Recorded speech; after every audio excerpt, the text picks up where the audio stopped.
Hmm. We are live. So, I guess first I'll talk about how I found out about this film. Yeah, let's see. So I found it out through um, what's his name again? Oh yeah, I'm having a brain fart moment.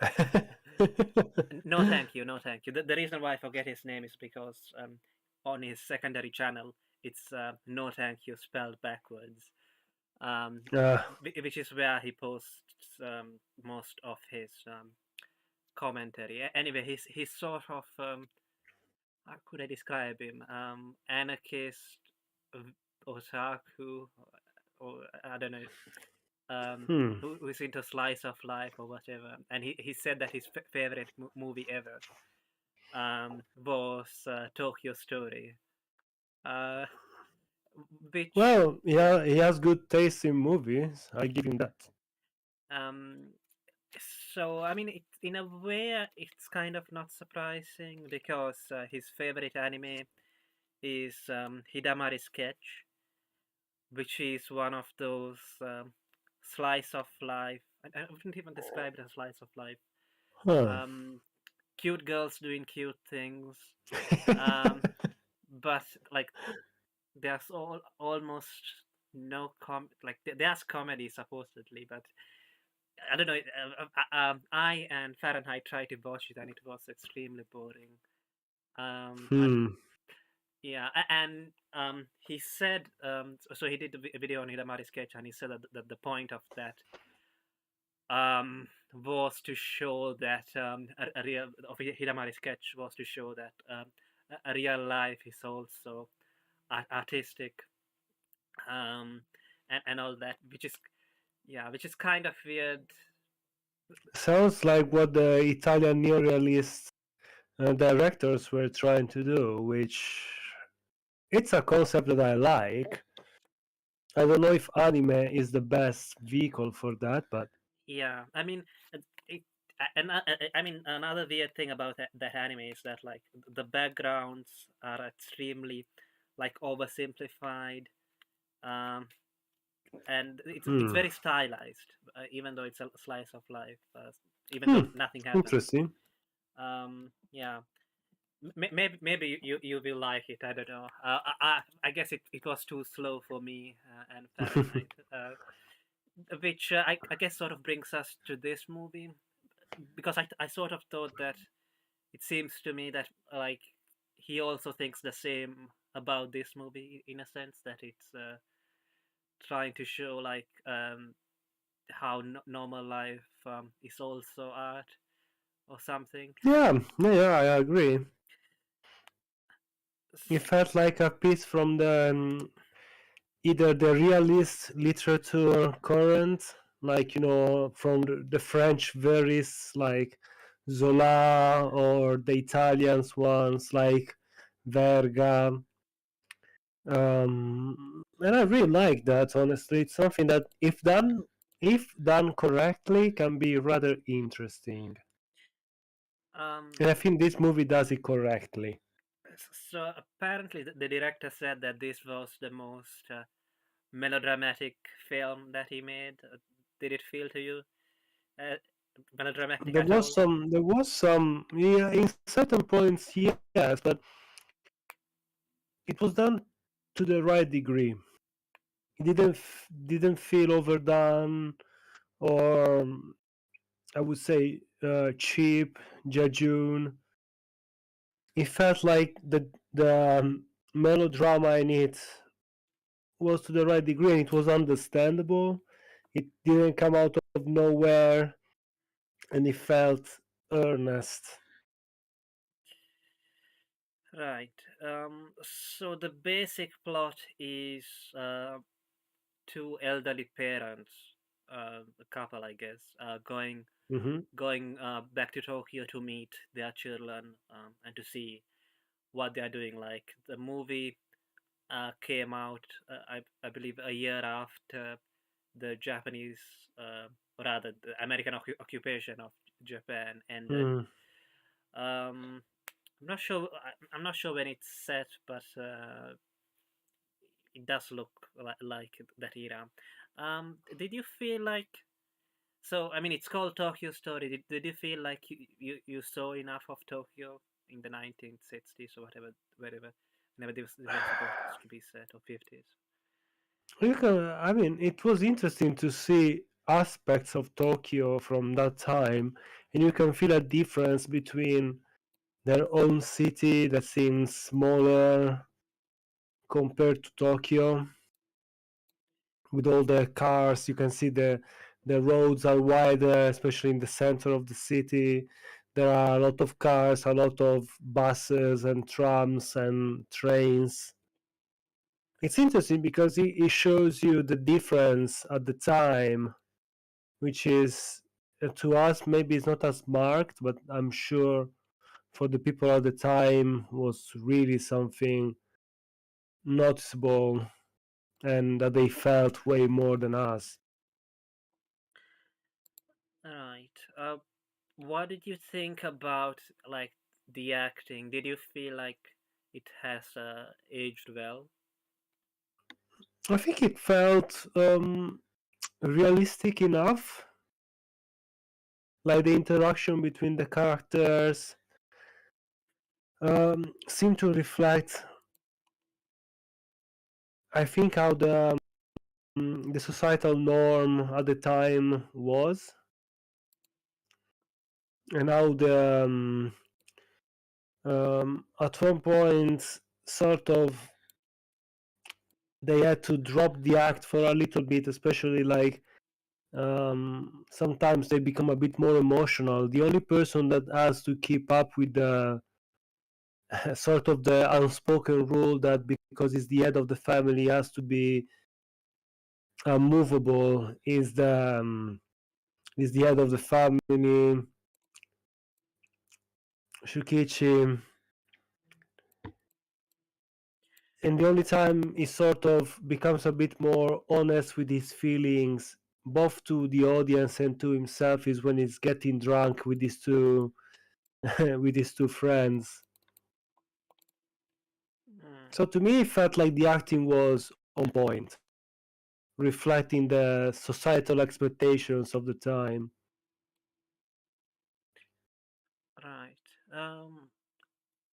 Apparently, this film was based on another American film called what, Make Way for Tomorrow. And Oh, yeah, that film, however, was set, that film which came out in 1937, a while ago, was set in the Great Depression. hmm, Whereas this film is, that's interesting. yeah, whereas this, it's again about a bunch of old people coming to the city to meet their younger children. Um, uh, I guess the difference is that in this case it's not exactly a period of economic downturn. Yeah, Yeah. it's more societal downturn, if anything. Um, A rapidly changing society. so a few details about couple of details, I guess, about the direct. Apparently he made around 50 movies or so, but only around 36 remain. And So we also, lost quite a few. yeah, and also when he was 17, he apparently wrote a love letter to another boy and got kicked out of school for it. Um, Aye, aye, aye. he was unable to get into college, but somehow got into making movies. Yeah, and also he never married and lived basically all his life with his mother, apparently. Yeah, it's just some Interesting. couple of details which came up. Not sure what it says about the film or whatever, but it seems that it's sort of a theme in his movies about parents.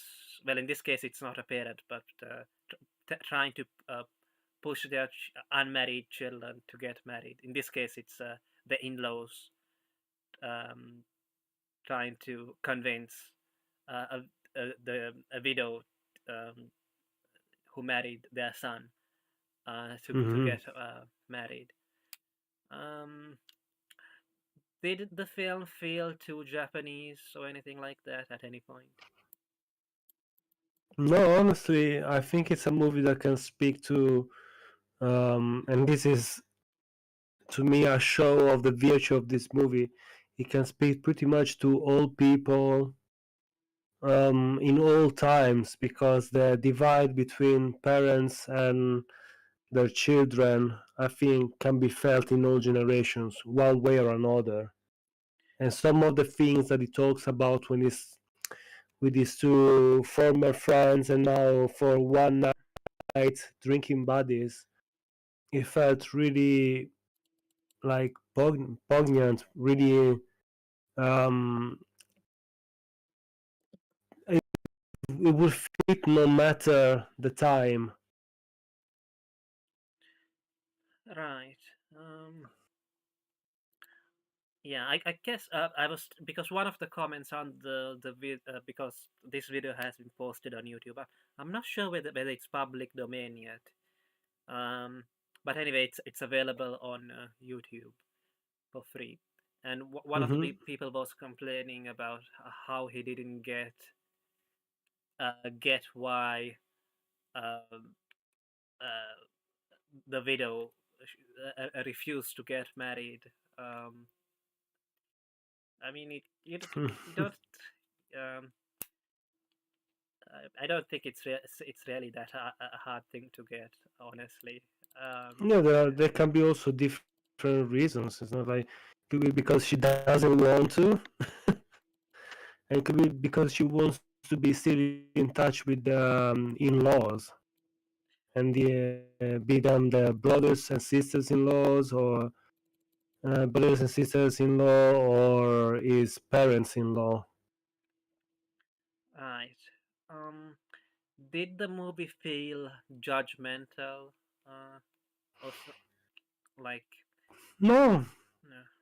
honestly, no. Even the let's say the characters that could be seen as the less likable ones are not like villains or caricatures.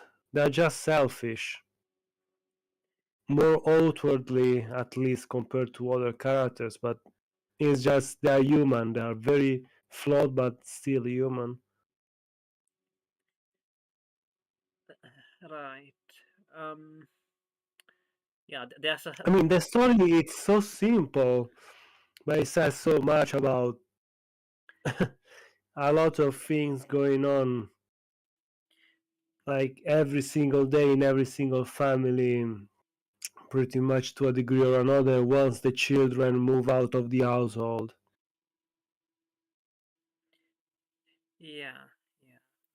Once they get a life of their own, they Yeah. yeah they become distant from their parents. I mean, if it's so simple, is it really worth saying? I guess. I think if you say it in the in, for me, there's a difference between what the story says and how the story says it. You can have the best high concept idea, but if it's badly executed, it will be terrible no matter what. But even the simplest idea, if it's well executed, it's worth it. And this movie is an example. The story is incredibly simple. You can sum it in literally 3 4 sentences. Elderly couple goes to visit their children in Tokyo. The children, most of them, they don't really care, or they don't want them around. The elderly woman feels unwell at one point, but doesn't bother to ever checked or anything. On the way back home, she feels unwell.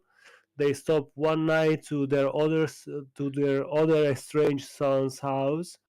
They get back home. She gets worse, and before the other child, before all the children can gather, she dies. They grieve for a day, and then everyone goes back to their life, and there is some lingering hope for at least a few of them, while the widower has to learn to be alone. That's it. That's literally the story. Spoilers, by the way. Yeah. I don't know if it's too late, but it's told in the right way, and even if the pace is rather slow, it talks about a different time, a time where phones were the best technology to communicate, and where trains took a long time to move you from one place to another. I guess So distances were felt a lot more. I guess if it was modernized or something, it would be like the parents coming from abroad, like, or rather Yeah, the, exactly, something like this. the children moved abroad to a bigger Hmm. to America or something. Um, Yeah, but that would be a different kind of movie as well, because but I do believe if you retain the same mood and the same theme of the movie, it could be redone into a modern day setting. mm, And it would be interesting, honestly, to see such a story, especially um, when you know, there is that at one point one of the children technically lives closer to the parents. However, because he's away for business meeting, a business trip, therefore he does not receive a telegram. Imagine today that person would have a cell phone, and he would maybe had his parents on a WhatsApp group, or have them like have an email or something like this available. So his brothers, his sisters, or his parents will send a message there. So it will be a bit more difficult for him to justify not being there.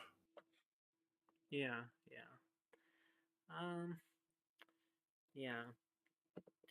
So, what is there like a does the movie like reach any kind of resolution or a call to action or anything?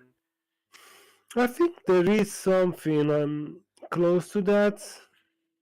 You can see that one of the main characters and the only one that seems to really care for these elderly for this elderly couple is their daughter-in-law, Noriko, which is the wife of the second son who died, and she seems to really like honestly care for his parents-in-law.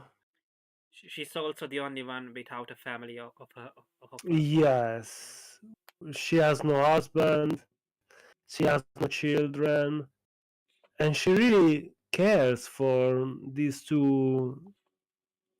couple, for these two old persons.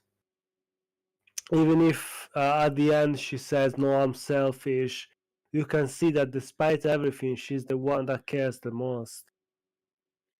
And I think there is sort of a resolution at the end. She sort of promises that if she can find the right person, she will remarry now. That she promised to her father-in-law. Mm. And there is that scene when she receives from him a sort of token of his gratitude, which is his dead wife's. Um, it's like pocket pocket clock, right? I think it's yeah. Yeah, yeah. A pocket And watch. you can sense the emotions between these two persons. It felt really real. That's what I really like about this movie. Um, it doesn't seem like the emotions don't seem forced. Mm. So, before watching this stream, I was watching. Sorry, before starting the stream, I was watching a podcast, or rather discussion on YouTube by the Denver Library, I think, some some library in America probably. Um, and of course, the video started off with, "Oh, this is before we start the discussion here, let us talk about how we did wrong to the indigenous people of America and whatnot." Anyhow, which was kind of annoying, but some of the things in the discussion were interesting. And I guess, yeah. So one of the people there said that they thought that this was a political movie. Um, Obviously, they thought that it was in some way reflecting their politics, because capitalism bad, or something, westernize it, the West bad, or something. Um, There could be a little bit about how all the children are sort of absorbed by their own jobs, by their own positions. Yet at the same time, I do think that it's not really just that, because Noriko, the daughter-in-law, she has a job as well. Difference is she's able to balance the job and her role and her own role within this family. In a sense, I think the movie is saying no matter the situation, it's up to the person. So it's not just simply capitalism bad or modern workplace bad, but it's like, how do you work around your situation, your own job, your own family, to make sure that you do your best as a part of a family, as you do your best to preserve a style of life that I think it's trying to say to a degree that we need to care for one another no matter the circumstances. And would make sense because this is a family that already is grieving. One of their children died. They survived the war and they saw the destruction brought by it. yeah. So yeah, one of the sons, of the elderly couple is Mm-hmm. missing in action in the Pacific War Yeah, Noriko's husband, Shoji. 8 years ago. I think. Mm-hmm. So it's already a while. Yeah. So one of the It's things, been already a while. yeah, one of the other things which came up was, and you briefly talked about the scene in which, what's his name, the old man, Shukishi, uh, get, Yeah. gets. There's a very helpful family tree, the Hirayama family tree on the wiki page for Tokyo Story. Mm-hmm. Um, so Shukishi gets, yeah, he basically has nowhere to go, um, and be, because of because Shukishi and Tomi, the wife, the elderly couple, they're basically sent off to a Yeah. place called, Really, I kind of like that scene because it's like no matter what, there are always old people that cannot stand young people, and young people are made too much of a ruckus during the night. yeah, that place called Atami, by the way, it came up Mm-hmm. in like, I would say like I've seen it in other manga, recently in a manga which I was reading, Oh. as a place, um, which used to be popular and which old people go to, ironically. Uh, yeah, I see. No, but I think it's still a pretty popular. There are quite a Very popular. few, Yeah, yeah, and I think because it's close to the sea, it's more popular with old folks. Whereas, for example, places like Ueno in the mountains, it's more for young people who also like yeah, to go hiking. yeah. And yeah, it's a pretty. I can't remember the name now, but it's a pretty smarty manga about um, a mangaka who um, is now sort of going out with his teacher, who somehow who is married, and they go Oh to no. Atami. Yeah. Yeah. So I can see why the old couple probably didn't like the place a little bit. Um, Yeah, yeah. there is even a conversation between some of the maids in the inn when they are staying that sort of make fun of this young married couple and the fact that they got drunk and that they are pretty much implying that probably the newlywed wife also slept with some some of the guests. It's kind of cynical, but it's realistic enough. Like that's the kind of banter you would hear. I work in an hotel, so trust me, it's not far from reality. Is it okay? Okay. Um. Yeah. They had pretty balls in that hotel though. Well, maybe it was a cheap one because the family wanted to save Uh, money. Um, it had a nice view, but it was cheap. hmm. Um, Yeah. It's funny because throughout the movie you can see, especially there's sort of this kind of bittersweet irony of the children being kind of like, oh, we knew they were coming here, but we don't want them around. It's kind of depressing, but in a sort of ironic way. And yeah. then later on becomes more tragic, like sort of they regret it I guess. to a degree, at least. Yeah. Yeah. So it kind of seems like um the children are trying. Well, they're not trying their best to do something for their parents, but like they have sort of become hardened by the fact that like they have to struggle to make money, Yeah, and exactly. In they a can't be sense, emotional. They have to be cold. hmm Um, yeah, the film doesn't seem too judgmental in this regard, and something I really respect. It doesn't turn them into caricatures. For example, at one point they are supposed to go all together. Their firstborn son, with the daughter-in-law and their two grandchildren.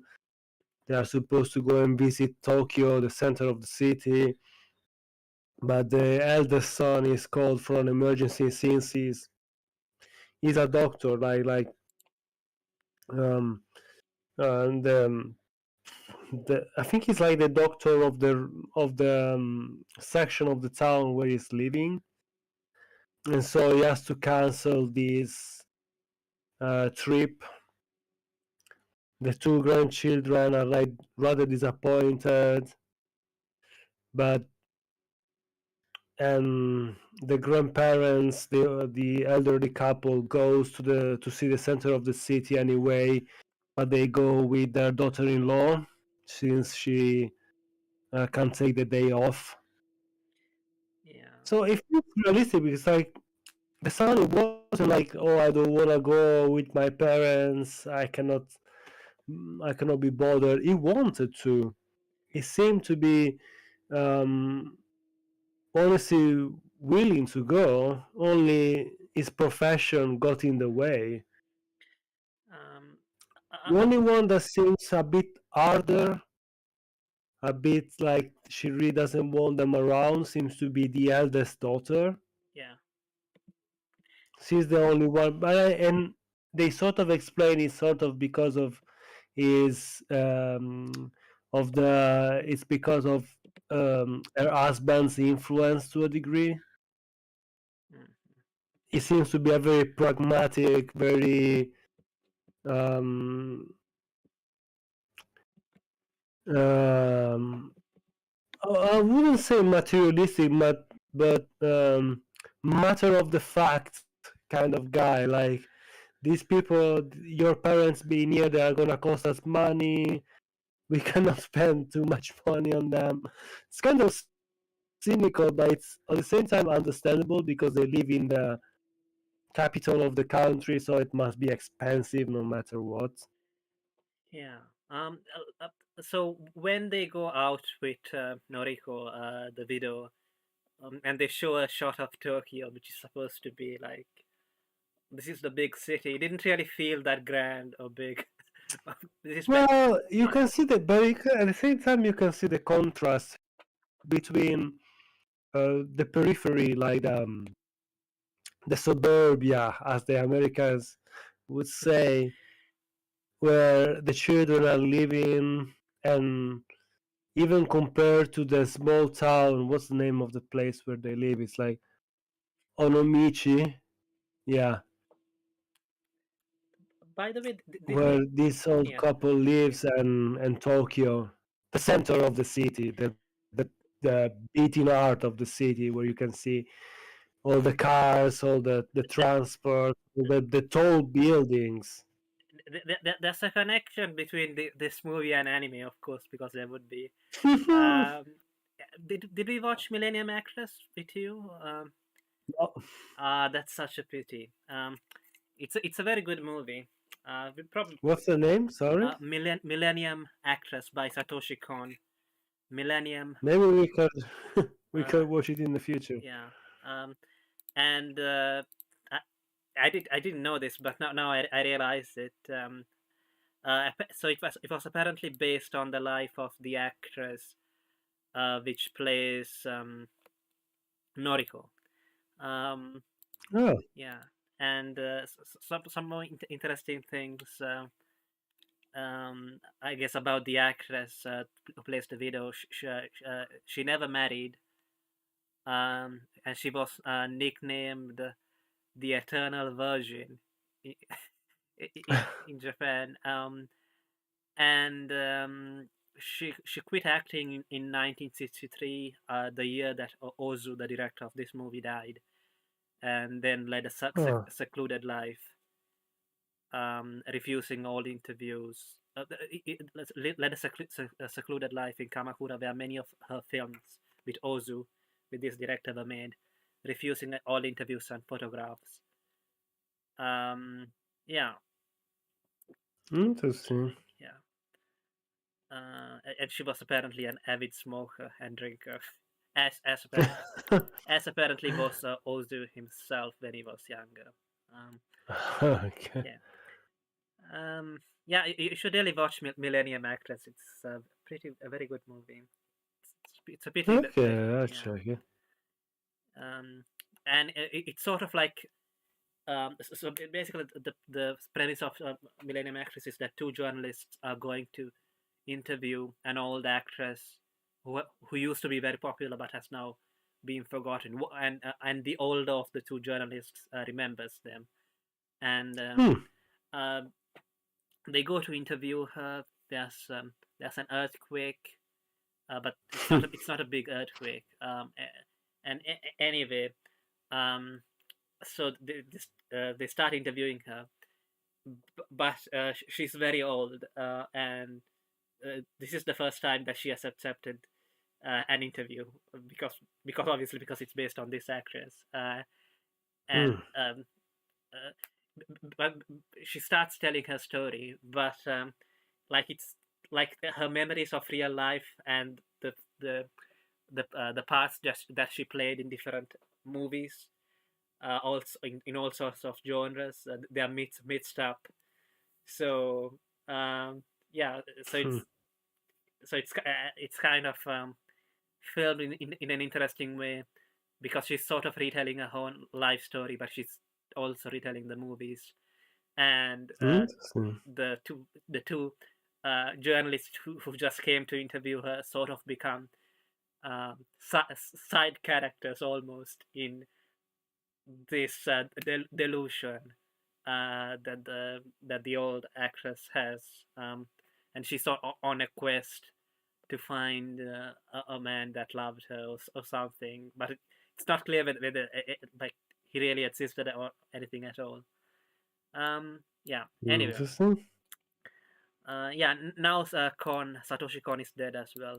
He's a pretty well known anime director. I don't like him as much as everyone else does, but um, like he's mostly well known for the movie Perfect Blue, which is a thriller. Oh yeah. I heard of Yeah. Okay. We sort of went on a tangent because anime. Uh, yeah. it. Anyway, um, so that's the kind of woman she is, and apparently she played um a three. She played this kind of character uh the who is kind of being put PO and being pushed towards getting married, and she played three different characters called Noriko in three different films by this guy by Ozu. But I don't know what I haven't seen those films, so I don't know what To Ozu was be doing. honest, I noticed that Japanese authors Hello. really like to, without explicitly say it, connect some of their stories by some characters bearing similar names. I recall in a few of oh my gosh, the name of the author? It's a shame because I read pretty much all of his works. Oh, it's the guy. Oh my god, that's embarrassing. Um, oh gosh, it's the guy who wrote the book that inspired Martin Scorsese's Silence. Oh my gosh.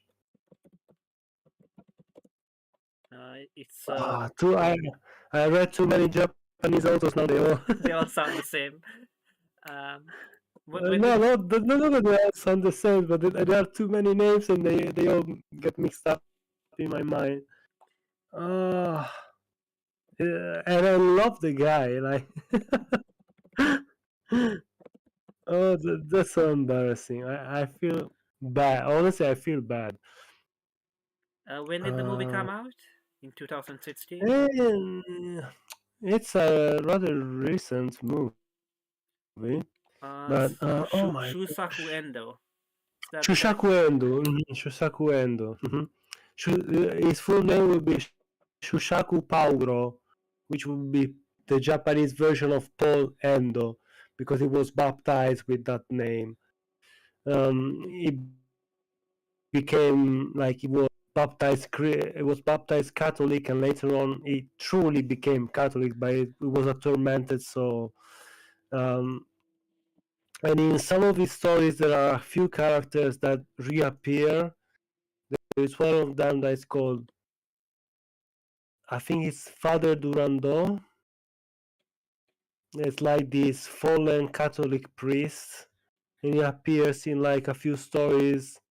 And the same goes for another character that is called Gaston Bonaparte. So I like how Japanese authors sometimes they connect their stories with these like characters. It's kind of interesting. And speaking of style, something that I deeply liked about this movie is how um, very often the camera lingered on scenes where either nothing was happening, just showing a street or a porch or just a veranda perched on a street or on a river or showing the sea. I I really like that because it immerses the viewer in the moment. is something that Tarkovsky used as well. This idea of showing moments to sort of build a mood, to sort of settle an emotion and a place and a state of mind in the viewer.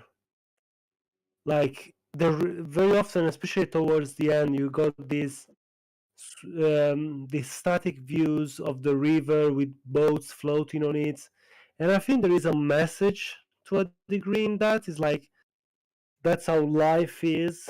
It seems static, but the river keeps flowing. Life keeps moving, even if it doesn't seem to move anywhere in any direction or anywhere.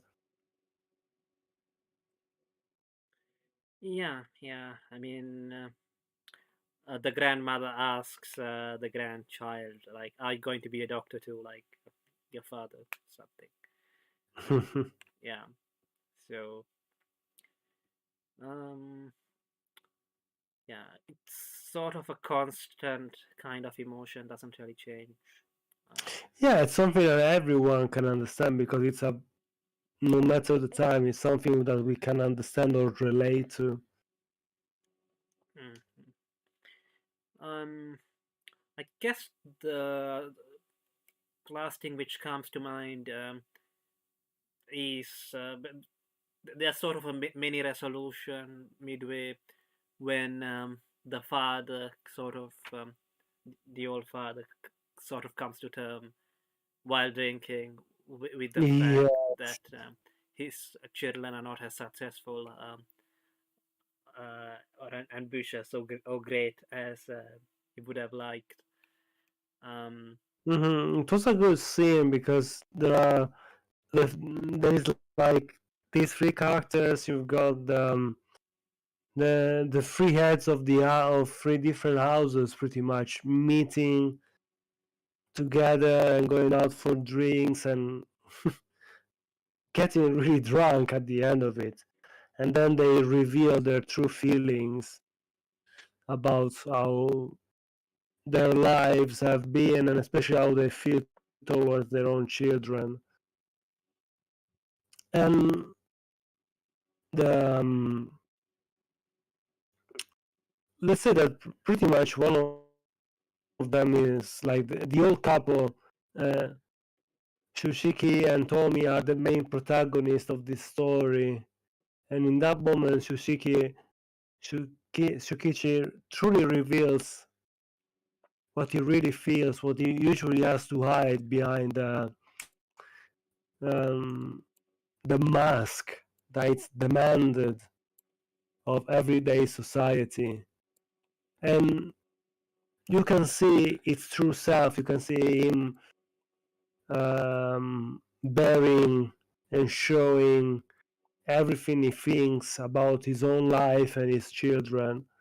And at the same time, while he says, "Yes, I wish they were a bit more, that they went to do more." At the same time, it's a form of greed on my part, and I shouldn't be so harsh. I should be happy that my children overall have a job, have families, and they are doing well. And that even if they don't live up to my ideal, this doesn't make them bad persons or diminish their accomplishments. Yeah. Meanwhile, on the children's side, I don't think there was anything like that. Um, They don't seem to care much about. Um, I don't say that they are the only one that seems a bit fed up with them is the daughter, the eldest daughter, but even her at one point feels um, she knows that she grew a bit colder. There is almost a moment of self-realization at one point, but then she reverts to her more selfish self. all the children, more or less, they seem to understand that they, to a degree at least, that they are rather selfish. Yeah, it's more it's like well, but that's what you got to do kind of attitude, right? Yeah, yeah. Yeah. Um, yeah.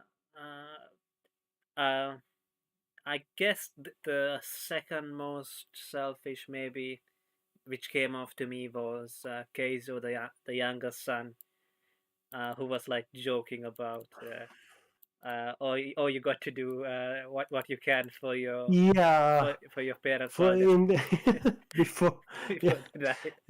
you He can probably honor your regretted that. parents only until the grave. Yeah, But he seems to later sort of regret making such a comment. It's sort of like, I wish I didn't say something like this. It yeah, doesn't make him less selfish, but it makes him a bit more aware of his own selfishness. yeah. Meanwhile, the eldest son is, I guess he sort of has to. He can't exactly start crying or whatever. He has to act composed because he's the oldest. Yeah, I like how there is that scene with the, you can see the body of the mother who died during the night, and then the further away the children, the colder the reaction seems to be, with the eldest son being the one the most away from the mother's body, and he seems to be the coldest one, but probably it's also because he has to keep up the appearance. Yeah, A it's little bit like the father, you can see that even the widower Chukichi seems to be rather cold to a degree, and only later on he admits that he should have been kinder and he should have done more to be close to his wife. But I think they are trying also to live up to the status quo, to the ideal way that a man should portray himself around his own kin yeah, and society. because I mean, yeah, I mean, Koichi basically like acted like a doctor, basically, maybe it wasn't Yes. like he was the visiting doctor, and not it wasn't his parents Mm-hmm. dying, I but felt right. Hey, I was listening in. it's all right. And yeah, but at the same time, I kind of get that Koishi's mentality a little bit like it's not like it changes anything, even if he like acts up melodramatic um, or something about No, it.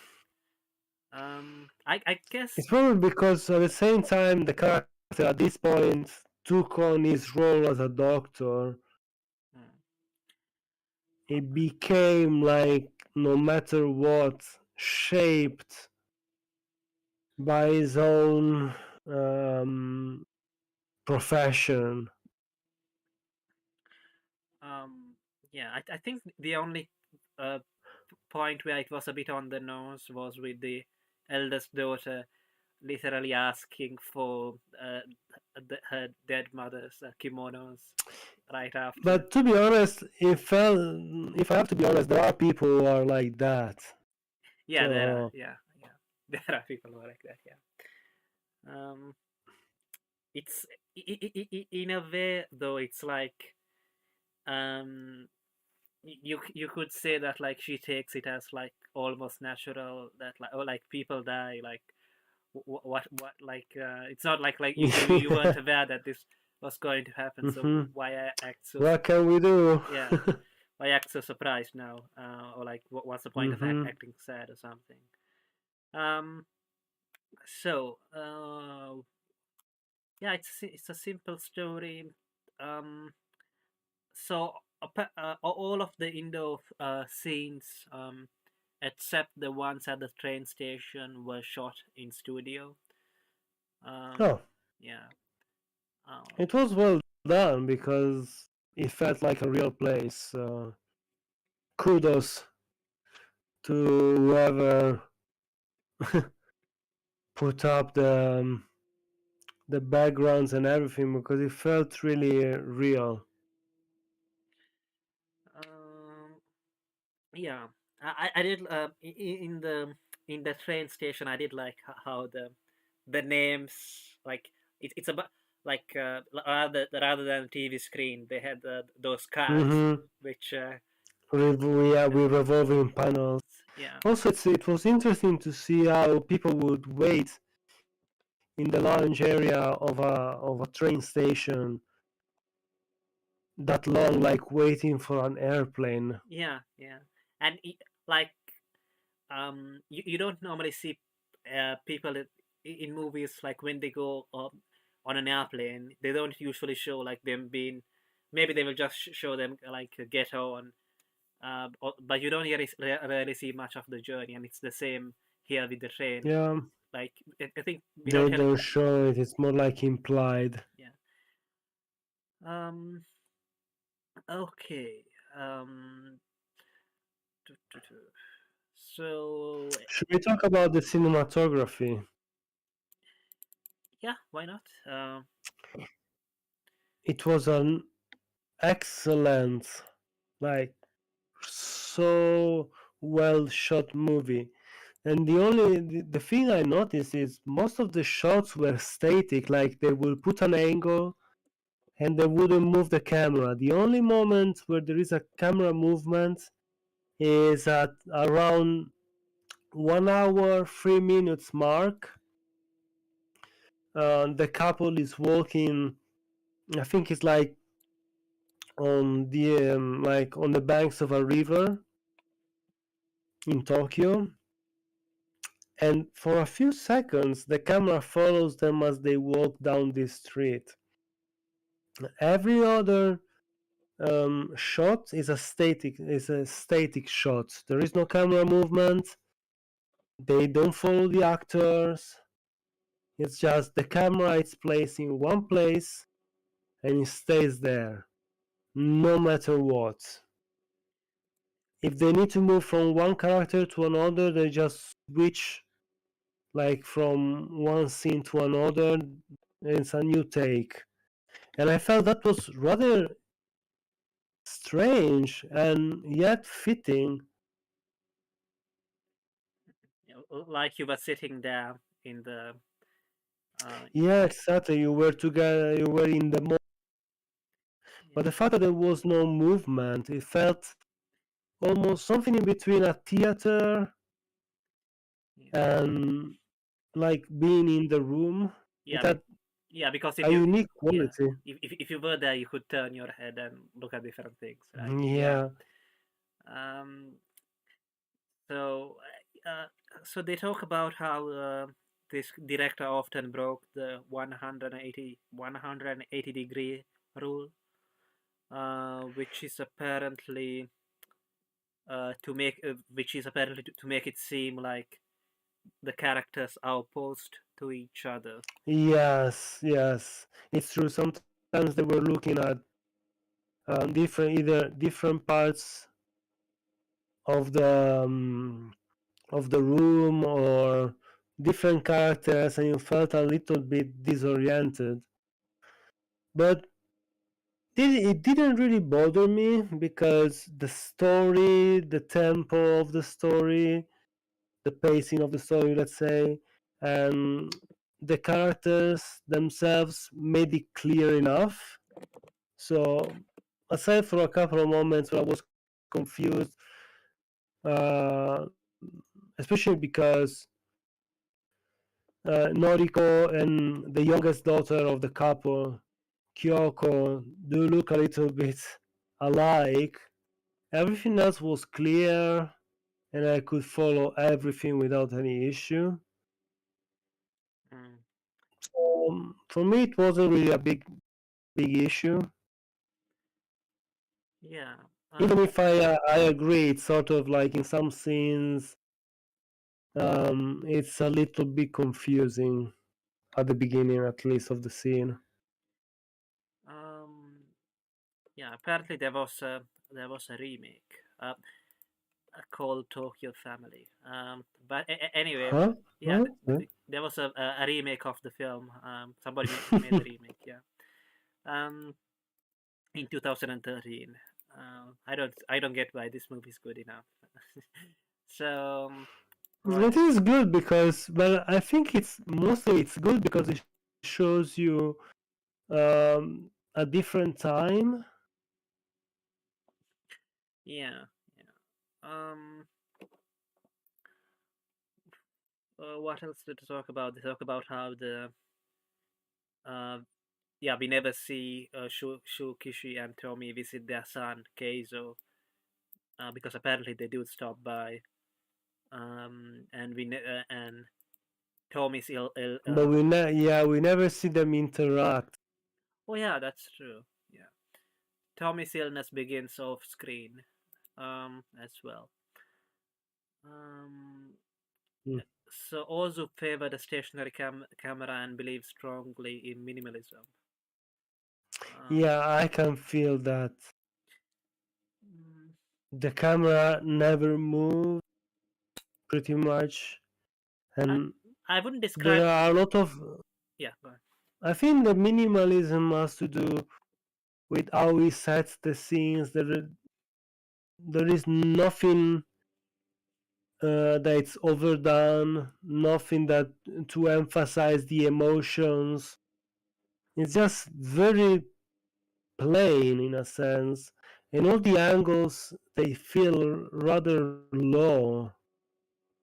Like everything is seen from a lower angle compared to Yeah, uh, I think most movies. I remember somebody saying that's because the Japanese, at least used to, sit on the floor while Makes speaking. sense. Yeah, So they keep sort of like you are someone observing the scene.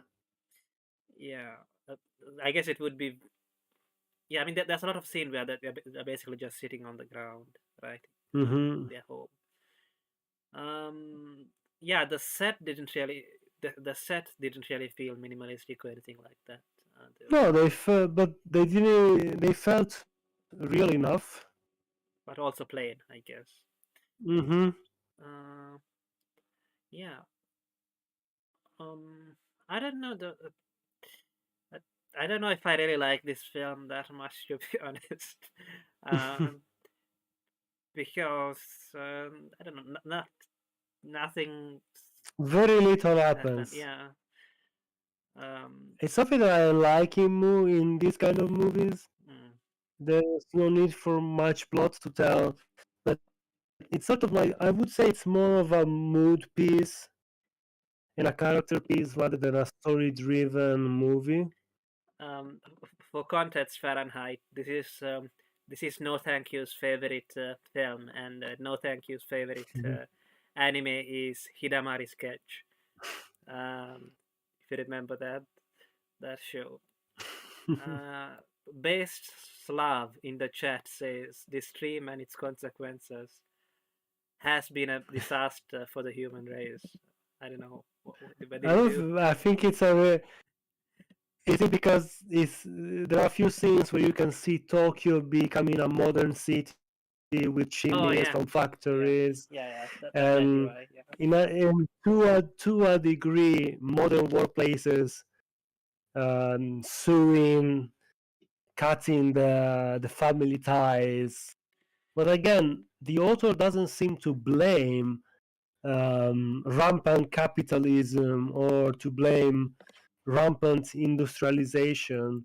Rather, it seems to say if you don't know how to balance your work with your family, then it's when you lose touch with reality, which seems a lesson for every age.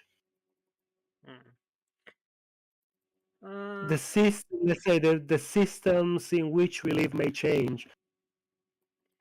Everything will go faster and faster, but if you don't know how to balance your work and your family life, so no matter how much free time you get, you're doomed to lose connection.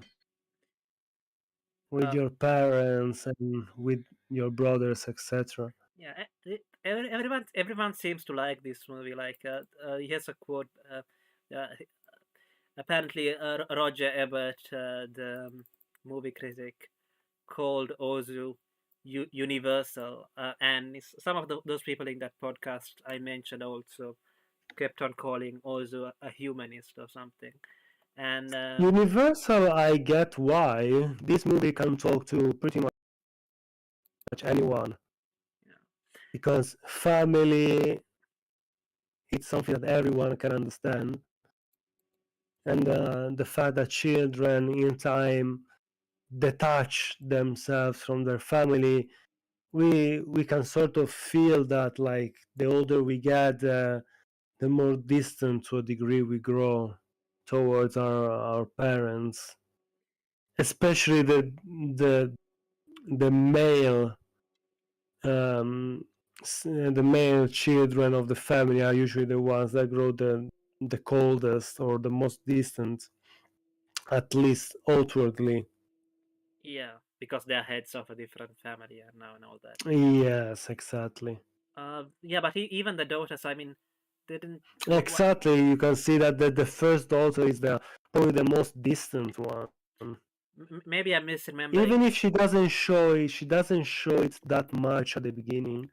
Yeah, She's the one always complaining in the background or when the parents are not there. yeah. I might be misremembering, but I think that Tommy or the old woman, someone said that, like, once you marry off your daughters, that's it. Well, it is true, because they go, in a sense, they become the responsibility of another man. Yeah, and they are more likely to be with their mother-in-law than Yeah. with their own mother. So yeah, so Roger Ebert called those universal and reported having heard reported never having heard more weeping in an audience than during its showing. I don't know. I didn't feel like there was anything. I didn't feel weepy at any point. Um, Weeping. Well, it was emotional to the right degree. hmm, It didn't feel saccharine, those tear-jerky movies that try to. But it felt real. It felt human, and to achieve that, it shows that there is some true craftsmanship behind behind the camera, and how we directed the actors, and how the actors were able to pull out these characters. right. There. What did you think? There was quite a lot of silence, I think. Mm-hmm. There were many scenes where very, like, you could just see people doing their mundane tasks or going about their life, or just showing different parts of different cities. And I felt there was purpose behind it, and they built towards creating an atmosphere and give you a feeling for the time and the place. So Yeah. it wasn't, in my opinion, it wasn't wasted time. So I think that this movie did quite well at the box office when it came out. So it's not just like, it's Japan. Look how cool it is, even though, like, nothing's happening. um, yeah, It's good because it shows us parts of Japan, therefore. yeah, um, yeah. I think the only music which I can remember properly is when they were um stuck in Atami. The Yes, resort. there were a couple of songs. The first one was when they are stuck at the the sea resort, hot spring sea resort in Atami, and it was a wedding song. And I really like the reaction. I cannot sleep with all this this noise going on. And The second song was towards the end. It was like children singing about something like felt like a melancholic song about someone's love going away. And if both songs were used in a very sort of creating a meta narrative, like the first one is these drunk patrons in the inn downstairs, merrily singing a sad song, but together with a small orchestra, with a small group of musicians, but really they didn't care about the song. They were just having a good time and bothering the old couple upstairs. And the second one is the children singing, and you can see the two women. There is the youngest daughter that is a school teacher still living in the city where the old couple lived, and the daughter-in-law going back to Tokyo with the promise of getting married again if she finds the right person. So it's melancholic, but there is also sort of a hope for the future. I really liked it. It was diegetic in a sense. It was heartfelt, but it fit the mood and the scenes. Yeah. Also, that thing about Noriko, the whole thing about Noriko deciding to get married, sort of, or maybe just saying, I don't know if you. Saying, yeah, I mean, pretty much she says, if I can find the right person, I will make sure to. Yeah. Sort of. She makes sort of a promise. It's sort of different from the way that the women, the Japanese women are put in that Ango Sakaguchi essay, right? What was it called? Something decadence, a thesis on decadence or something. Yeah, Darakuron. Where he talks about how like it won't be long that the women will find the women doing their daily ritual for their dead husbands, that they will find space in their chest for other men. Another man. Yeah. Well, for sure, it depends on the individual woman and on the sensibilities of different artists. Osamu Dazai and others were way more cynical, whereas other writers, maybe Sakaguchi as well, was rather cynical about the future of Japan, where others maybe a bit more. There is a bit more. They are melancholic, but they are awful at the same time. And this movie felt like this. There is a lingering feeling of the past is going away, but doesn't mean that no one will hold some of the old values as true in these days. Also, I kind of feel like the people here are more like ordinary people, whereas the people in their novels and stories like Dazai and Sakaguchi, they are more like more artsy, I guess. Yes, there are a bit more of outliers already. Yeah. Like the lower dregs of society, whereas here, like the people here are like trying their best to cling to some respectability or something. Yes, and to live in a sense in an acceptable and sort of pragmatic way at the same time. They don't seem to be forceful this way. It's just, this is the way we are, and this is the way we should be. Yeah, they're not even really thinking about that, or at least certainly. It's like it's sort of implicit for them. It's like sort of the rule. For example, I felt it weird when they are at the hot springs looking out on the sea, and the husband doesn't help the wife up. But I understand that in those times it was like this. Yeah, And then later on, he sort of feels sorry that he understood that maybe I could have been a bit more of a caring husband. But the conventions, to a degree, stopped him from doing that. yeah, So there is also a little bit of criticism towards the ways of their fathers, but it's not like saying they are bad or we need to remove them completely. It's more we need to find the right balance, keep what is good, and at the same time get on with the times. yeah. I think so.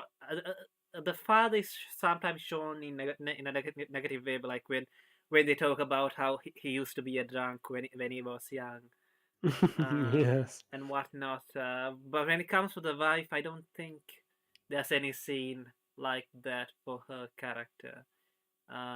No, she seems like a very.